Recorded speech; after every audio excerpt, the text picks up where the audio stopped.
traditional CCL fashion. We start on time as close as we can and end on time. So I'm going to ask somebody who's in the last row to let me know when we're at 5 minutes left, please. Who can help me with that? Thank you. Okay, so I'm going to start.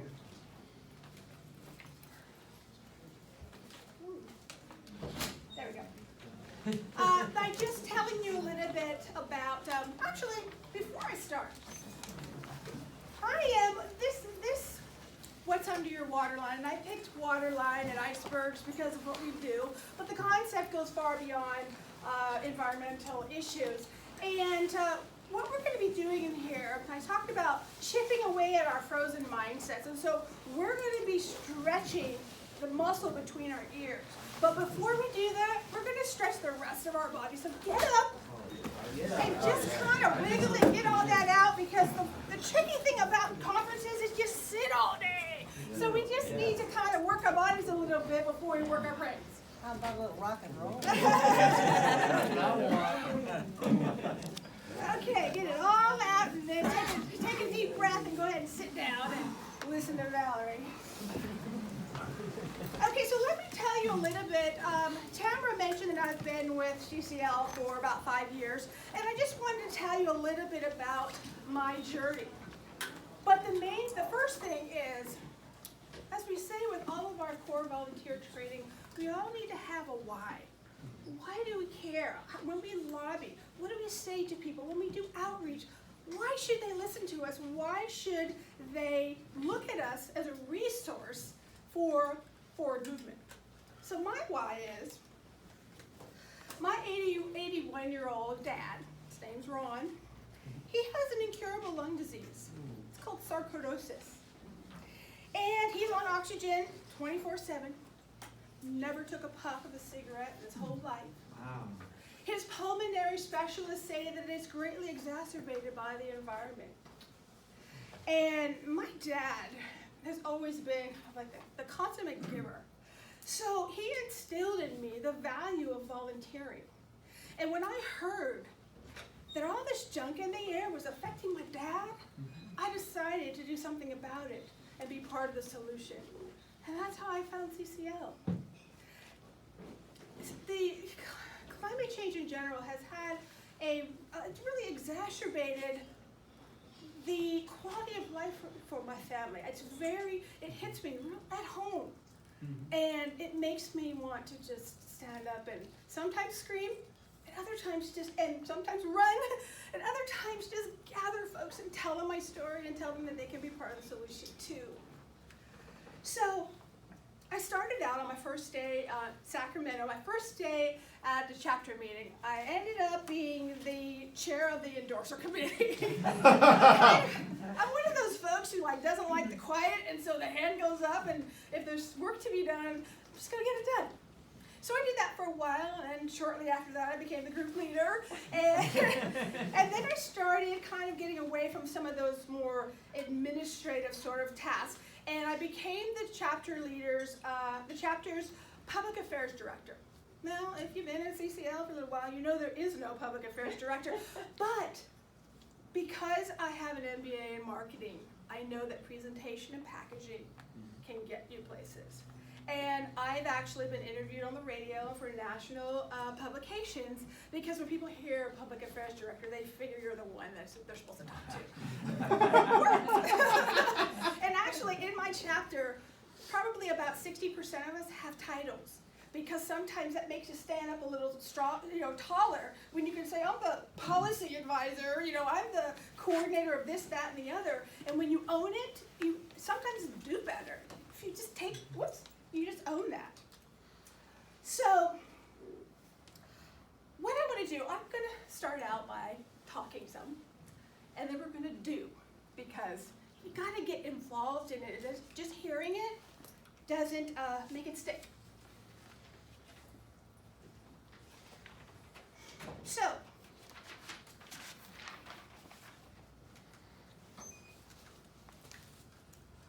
this iceberg model, I said, what's under your waterline? And we're talking about this model that was originally created by Sigmund Freud, which has been used far and wide since then to demonstrate this particular model of this concept.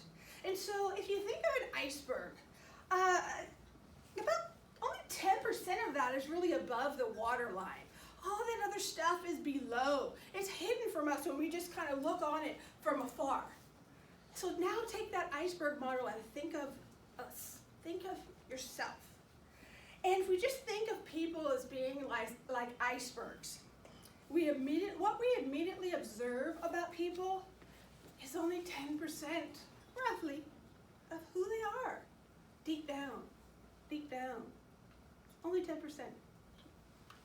But the things that we may first notice are things that are more, those visible things. Facial expressions, even hair texture, or skin color, or an accent, whether or not they give you eye contact. And you can even listen to the tone of their voice sometimes and just kind of get an inkling about who they are. But there's a whole lot that you can't see. And that's the part we're going to be talking about today. Excuse me. So, what you may not be able to see are those things that have to do with a person's life experiences and their values. And these are areas that help us connect as we continue to reach out and do this outreach to just far and wide. I love that term, far and wide. I say that all the time because we have to just kind of stretch and get out of that comfort zone so we can reach a lot of people and accomplish the mission that we all subscribe to, or you wouldn't be wearing the badges today. So until we learn about all that stuff that's going to be below the waterline, I'm going to demonstrate those things.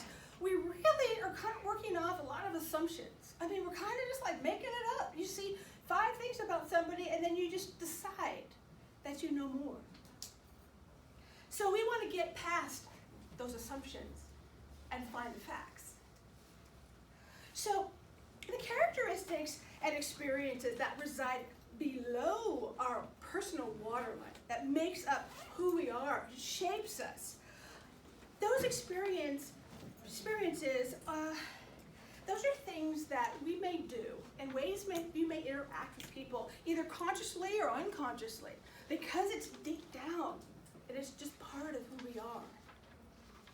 So if we're talking to somebody who we believe is similar to us, sometimes we have, and all of us, have a tendency to think that that person might be able to connect more so than someone who might be in some way a little bit different from us by just those 5 or so things at the top of what you can see. So those things like help us, we decide they're going to affect the way we interact with them. Whether we just think that that person's actions or choices are desirable or acceptable. We make those choices sometimes unconsciously. Something just clicks. And it's really easy to do because when we stay in our comfort zones, in those same circles, we're not used to that. And it's not wrong, it's just something new. And so sometimes when we interact with someone who is a little bit different than we are, or different than what we're used to, who we're used to interacting with, sometimes, unfortunately, we may change to go just the opposite and think that some of the characteristics may not be as valued or as important, just because we can't connect to it and we haven't quite opened ourselves up to taking in something new. So, deep below the waterline are some of our cultural values.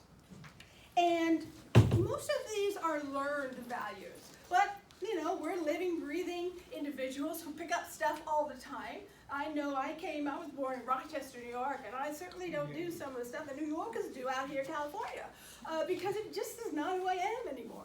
So I'm constantly changing. We're all constantly evolving, but there are some little things that ground us in our own personal experiences.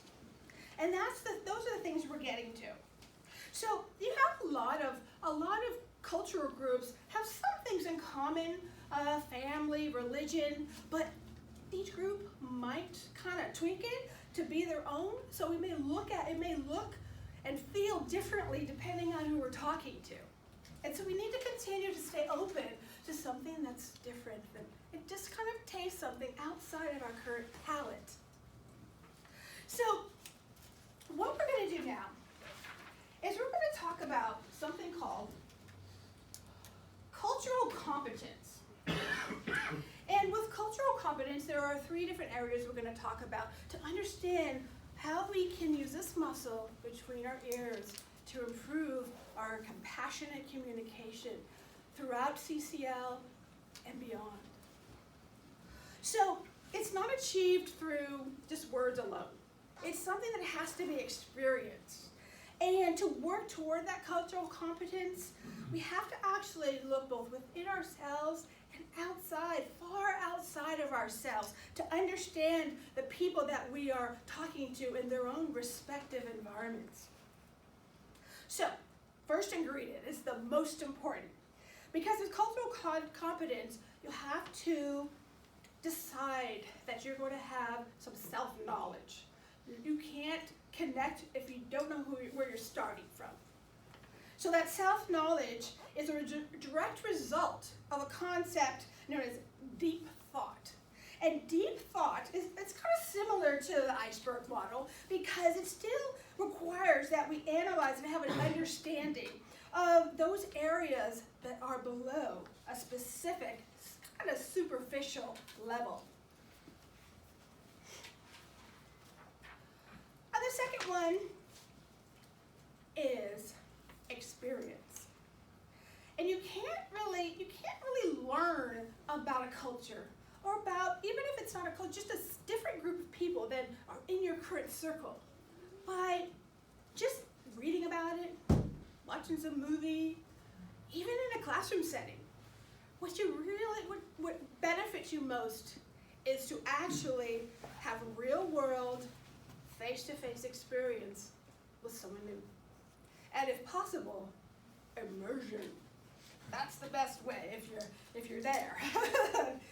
But that self-knowledge that I talked about, it has to really be understanding who you are, not just like the person staring, I can see myself in the mirror, and not just solo, just standing here, but who I am in my own community, my own neighborhood, my own family, my company I work for, the school I go to, whatever my current being, my current is.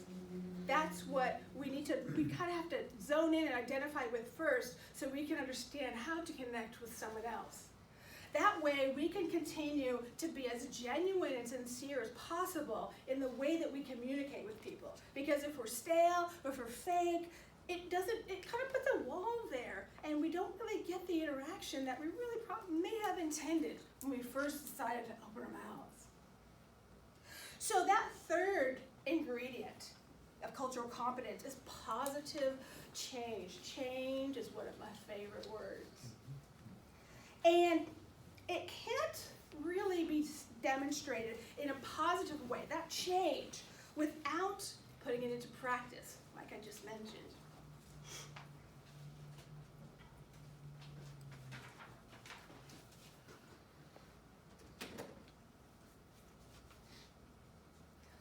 Okay, I'm going to bring the ice here, and we're going to do an activity.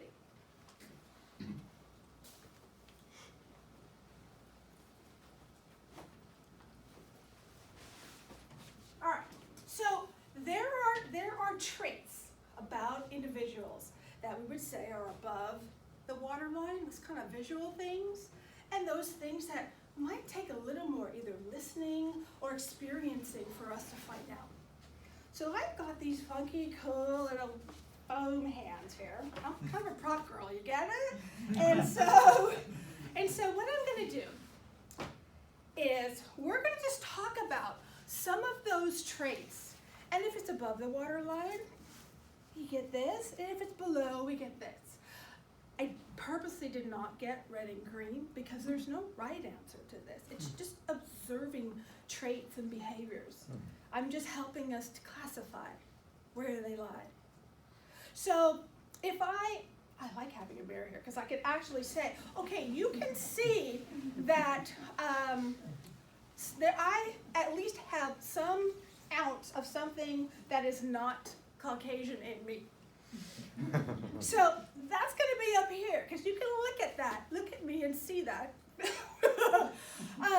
But let's say that you don't know that I'm afraid of clowns. That's down here. So I want you, I'll stay neutral, to just bark out some different traits and we're going to figure out where they lie. So I'm not going to pick on anybody because his fingers are really big and that would make somebody feel really, really odd. So just kind of feel it and tell me some things. There's no wrong, no right answer. We're just going to figure out where to put it. Come on now. Woman. Okay, someone's a woman. Where is it? Visible, yes. Mother. Where is it? Hidden at this point. Yeah. Oh, yep. Depends. Would you say it depends? No, I mean, whether it's visible or not depends on whether the kids Oh, are if in it's view. mama? And that one I wouldn't really ask. Gender identity. Gender identity, where? Oh, It's not That's- hidden. That's down. Okay, what else? Old. I'm sorry? Shy. What is it? Shy. Shy? Yeah, Where's that? Introvert or down. We don't know. We don't know. Well, that's true because sometimes our behavior shows that if we blush or if we kind of are a little curled up, we might see that. So that one just kind of like this. What else? Are we talking our impression of you or just Oh, general? no. Do I look shy? I already said that. So it's just general. Yeah, just term. as you interact with people, whether it's the people that you have interacted with in your chapter, in your Education. life, somebody you just met at, I came in from the airport. I saw people from all over the place. I can't just decide that I know everything about these people that I'm passing on the electric sidewalk just because I can see them. Yeah, education's a good one. Education. Good, where's that? Below. Good. What else? Language, Language. yeah. Until they start talking. That's kind of like this because you may hear something and you may not be even able to place the accent, but it does give you some insight into the fact that there may be something in addition to your world. What else? Values. Religion. Yeah, where's that? That's down. Yeah. Yeah. What'd you say? I said just basic values. Yeah, if you just use the whole umbrella of values. There are some things that we can see. Sometimes it's in our attire or the way we wear our hair. Whether we, if somebody wears makeup, you can see those things outwardly, but there's a whole lot. You can't just look at somebody and go, oh, there's a vegetarian. I mean, sometimes, but those kinds of things come from the conversation and come from the knowing. What else? Religion. Religion, where? Religion can be up. Yeah. You're wearing certain Yeah, things. yeah, like we were talking about, yeah, so some of those things show, but looking at me, you might say, well, she's black, I guess she's Baptist. Right. You can't tell most of the time. No. Did you just say most of the time? No. Oh. No. I said you can't tell. Oh, okay. No. Oh, no assumptions. You give me a 0. Okay, what else? We'll just take Country two. of origin. Yeah, where they're from. What's that? Country of origin. Country of origin. Down. That's down. One last one. Age. Age. It's kind of in the middle. I'm not going to ask you guys to tell me how old I am. Hair means white hair. Yeah, you can say old. Okay, yeah, mature. Okay, so some of the things as you kind of think about this in your head as you're just kind of going through your daily life, there are some things you just keep in mind.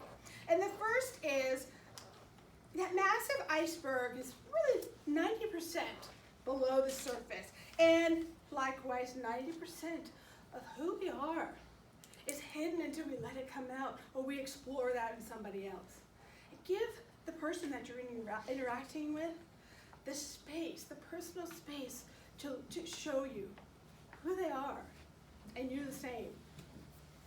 But even in a homogeneous group, there's still diversity. I mean, you know, if I stood in a group of either people all my age, blah, blah, blah, or people who were African American, women, whatever that homogeneous group is going to be, we're not all going to be the same. Not all going to be the same. And also, there's just so much of us and that diversity that is below that waterline. So,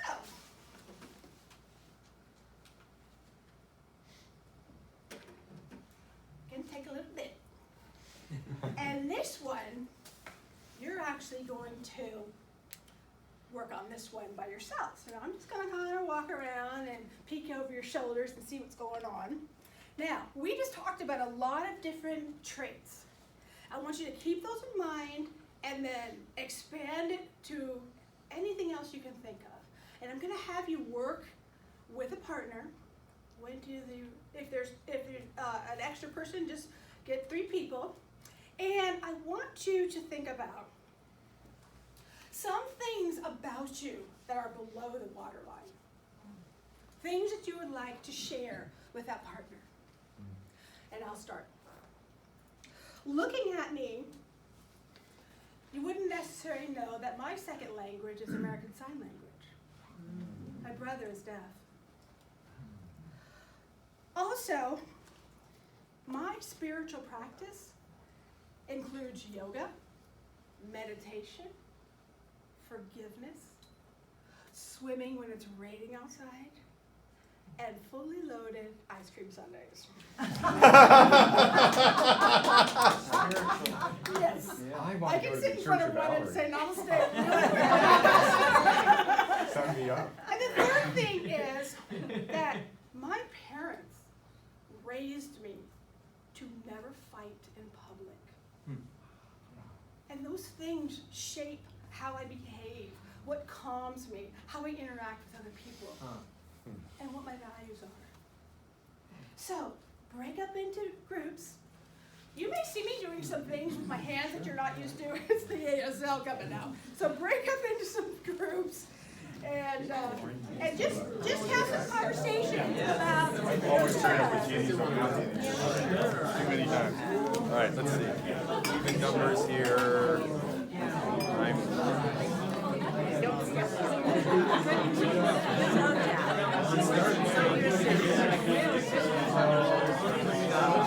I'm joining you too because I'm an odd man out with odd numbers. I just couldn't be with Ginny because I'm always with Ginny.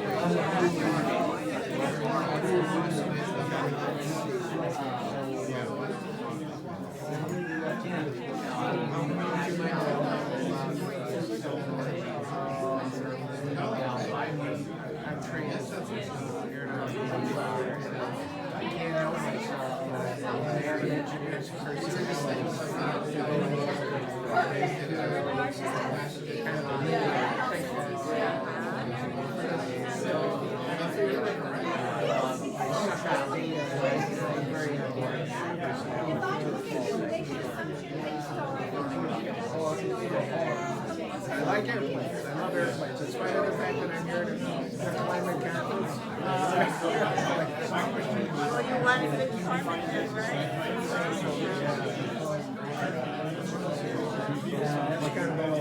What's below your water line? Right now, Actually, everything not me. I'm probably gentlest. So like painting, I like music, but I don't know any of them in depth. But I have a lot of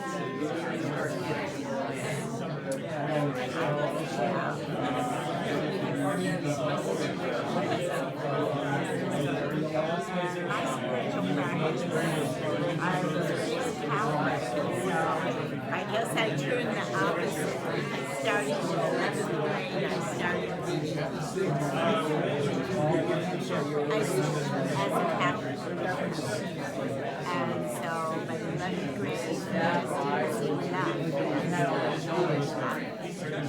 that's happening a lot. The fact that it was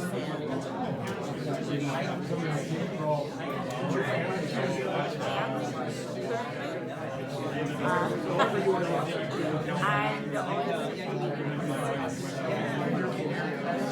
one girl, one daughter, my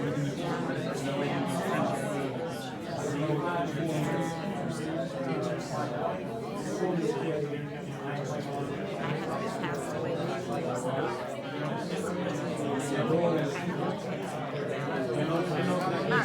So, wow, there's a lot. I can't give you everything, but I had two transformative experience was spending 6 months as a student in Hiroshima, Japan,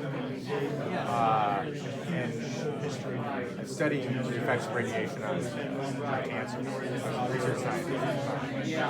And that's, well, how does that make a climate activist? It does, because we became very concerned about the global risks, and when the climate crisis became apparent, I nuclear abolitionist and also a climate advocate. Do I need my phone You wouldn't guess to it. get your attention? This way. Yes, hello.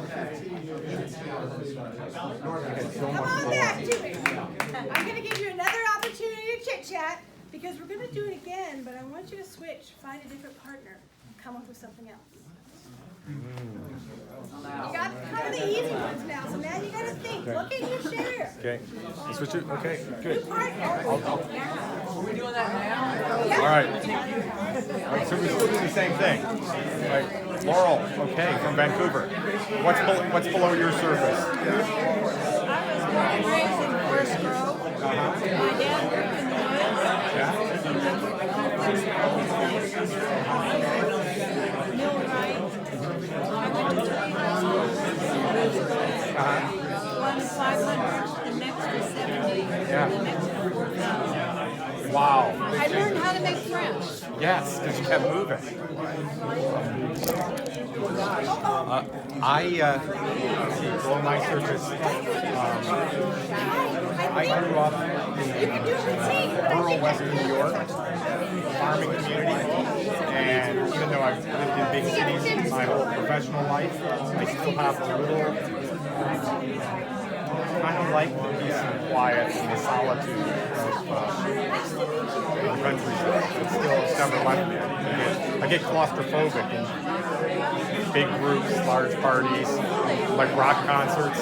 Like I love like the music, but I hate football stadiums, like going to a Seahawks stadium. It's a traumatic experience getting to the seats. There's too many people around. And I think it's just because I always my high school had 200 people, but from like a 60-mile radius. So not used to big crowds.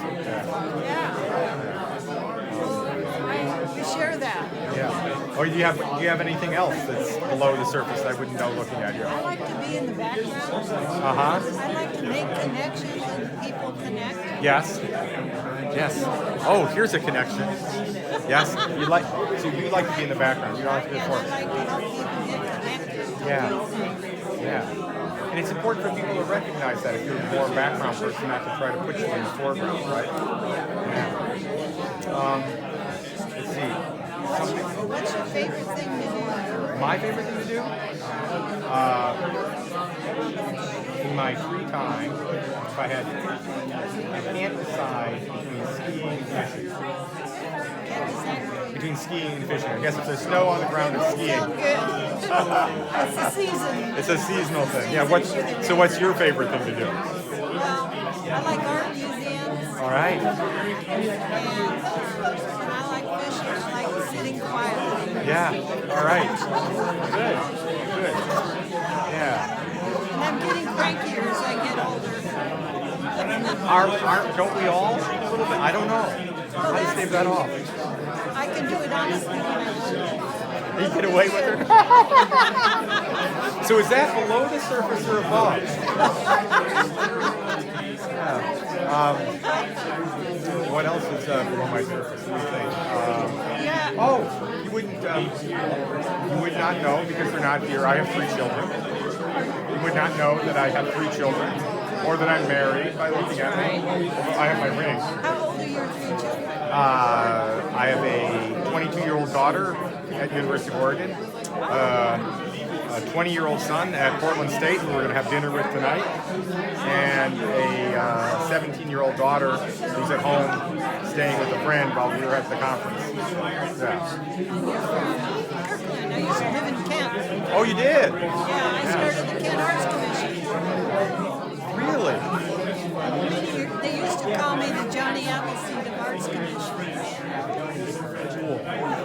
See, I might guess that you were into art with your necklace, but I wouldn't know that you started. I'm a community busybody. Good. So are you doing any of that now, like in terms of the arts community here? I'm trying to help. I have an artist friend he's in his 90s. Yeah. He did castings and rubbings and respectively Right. Nation. Right. And Mary Hill Museum has his castings. Oh, yeah. And so I'm working with Sharon Wiley, our state representative, to Yeah. try and figure a way to get him out in public so Right. people can see him. Wow. So are you an artist yourself? I've made things, Ah. but I'm just a cranky old woman now. Good. Keep it up. I'm glad you put some of the crankiness into the climate thing, right? And Yeah. I've got grandchildren. Yeah? Yeah, How many? I've got 3 grandchildren, Uh-huh. 3 grandsons. Yes. And the middle grandson is about 24, Uh-huh. and he's just super angry about stuff. Yeah. And he thinks things don't work very, what's happening. Right. What I'm really concerned about him is I'm trying to get him to get aware of the climate change lobby because I think maybe that will Get to channel that anger. Yeah. Yeah. I sometimes wonder. I will. Excuse me again. I sometimes wonder, even like with my own kids, the hopelessness of this. I kind of worry about. Like sometimes I feel like you talk too much about the big questions. How does it impact them positively or negatively? You know, my parents were that grand generation that fought. Right. And just understanding the common need to act together. Right. So, Right. we always, like, we save toothpaste tubes. Everybody Right. has something they can do. Right. And that's what we need. We need to instill that back. Tangible. To help. How can you contribute? Okay, come on back to me. All right. Nice getting to know you, Laurel. You can either find your original seat or stay where you are, whichever you decide. We actually don't have a whole lot of time left, but I have some other things to share with you before I send you off to, I think, network. Okay. This is, I would bet that most of you have heard someone talk about the golden rule. And it's in some form or another, it's do unto other as you would have them do unto you. It may not be so like religious sounding, it may come across more layman, but the concept is the same. But, and that kind of can help us as we kind of mind our own personal behavior in our interaction with people. But kind of along the same vein, my favorite golden rule, I call the other golden rule. And that is nothing changes if nothing changes. And that's the core of what we're doing here, is basically accepting and understanding and digesting the value of change. So basically, I would think that most people pretty much understand and can say, yeah, that's true. But we don't always act that way. We don't always act like change is good. Change sometimes is scary, hard, uncomfortable, and so we decide to claw back.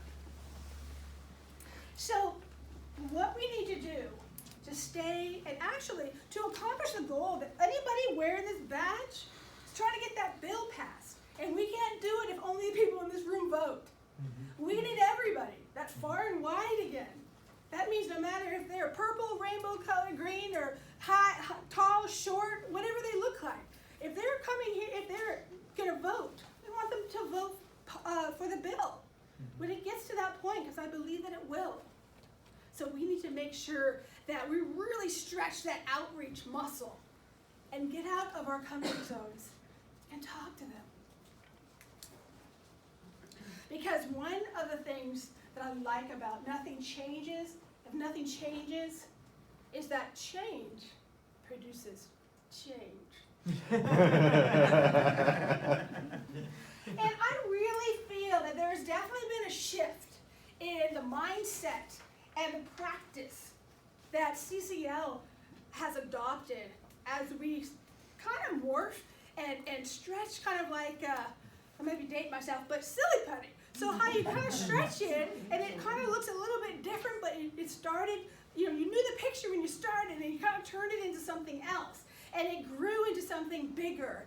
And that's what's happening with us. We're stretching out, and we're changing for the better. But change is hard, as I mentioned. I mean, real change. It's really hard. And I have that understanding, even in standing here and informing you about this. I know, because I live it. We all live it, whether we can admit it or not. Change is hard, but most of the time we can see that change has value. Personally, I wake up every morning and I'm thinking to myself, I just really hope that just this business as usual as we go through life can somehow be different in a positive way tomorrow. And so I can tell you the people who love change, and it's a particular kind of person. It's a rare individual with both the vision and the capacity to make that change. And those few love change. They are capable of it. They are in charge of it. They live for the excitement and the challenge of it. But most of us, the rest of us, I'm not going to look right in that mirror again. Most of us have a dread change. It's a difficult thing for us, even when we know the change is necessary. It's hard to flex that if we haven't in the past. So, as I mentioned this morning, I'm so proud that CCL has over 181,000 volunteers now, all giving up their selfless time for this movement, this powerful movement. And that means that we are always doing something right. Oh, that's good. But I think we can do something more. And because we have this singular mission, I challenge each and every one of you to be that something that changes. That completes what I have for you today. But I'd like for you to feel free to take this extra time that we have to still connect with the people in this room who have already begun the process of just kind of opening up and flexing that muscle between our ears. Take advantage of the fact that these folks are kind of primed to have a conversation with you that may be like something they've never had before, or you've never had before. Take advantage of that space. If you are at the moment you want to go ahead and venture out, feel free. I'm going to still be here in case anyone wants to chit chat with me. And I thank you so much for your time. Thank you.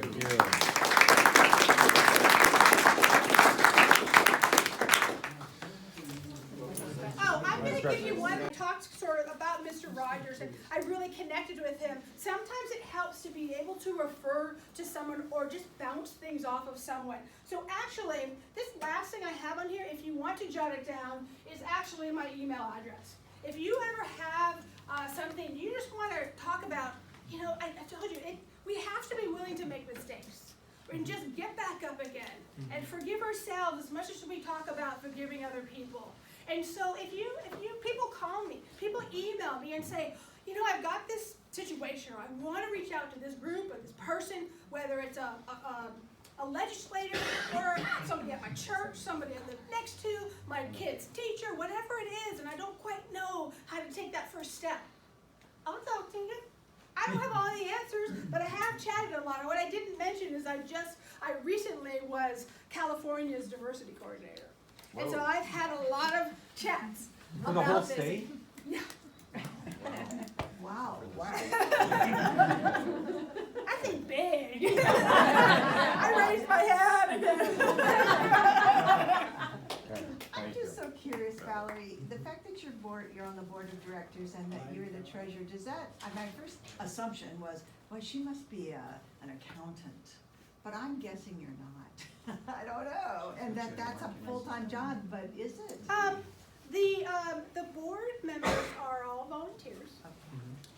And we are just, at our core really passionate about keeping everything going and the forward movement of what we've all started together way back when Marshall decided this is important.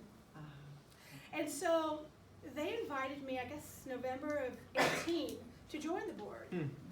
And I joined, and I had been giving multicultural outreach and recruitment presentations to regional coordinators. I did it at the, I think it's 2018 International Conference in DC. I've done it for the people at Results. And so they kind of did that multicultural outreach and recruitment on me and brought me on board as they decided to stretch that outreach muscle and looked at their board and said, let's make a change. Cool. And then, as unfortunate as it was, Marshall Saunders passed. But I felt really honored. They asked me to step up and try to fill those huge shoes. And that's how I became the treasurer. So it's just recent that happened. And I feel really honored, and I hold that really close to me as something of value and take it very seriously. And it's always a learning process. But I'd already been on the board's finance committee, so I'm looking at the books for a little while. So it was an easy transition. Well, it was a natural transition. I won't say easy because it's still, my name is in the legal paperwork now. And, I signed some checks, so it's nice to have the confidence of feeling like I can do it without the arrogance of feeling like no one needs to teach me anything. Yeah, good. Thank you. Thank you. All right, good. This is the guy Uh-huh. who's actually One of the questions I raised in this room earlier, and it still comes to mind, I've talked with a couple of the people around me here about it, and that is messaging and marketing of CCL as an organization, and specifically about this piece of legislation that it's hard to even pronounce the title, much less get it right. And you said something, I think, earlier that I wanted to check back with you, and that is presentation and packaging can get you places. I think that's verbatim what you said. Yes. Can you expound on that just a little bit in terms of how CCL members present and package Sure. not only their role, but the organization's? I tend to use very general terms when I'm talking, because sometimes we do get caught up in the terminology or the science and we kind of lose people. So sometimes when I'm talking about the environment, I just say, all that junk in the air, and immediately people know it's bad, and I can just keep going to the junk and going to the good, and they understand the dichotomy of that, and that's enough. Especially I'm talking to people, and because I only know what's above their waterline, I don't know if they understand the scientific data. I don't know if, all the ducks will be in a row if I start spewing out all these facts that we just want to give to everybody. So I want to just talk to them in a place where it's comfortable, that I'm assuming it's comfortable, and then you adjust. You hear somebody say something like, I'm a scientist, or they say, I don't speak English very well, whatever it is, and you figure out how to slide in there. But I talk a lot using general terms, kind of like a softer way of saying it, especially when I'm trying to feel out where that person is. Anyone else? Thank you so much. Thank you.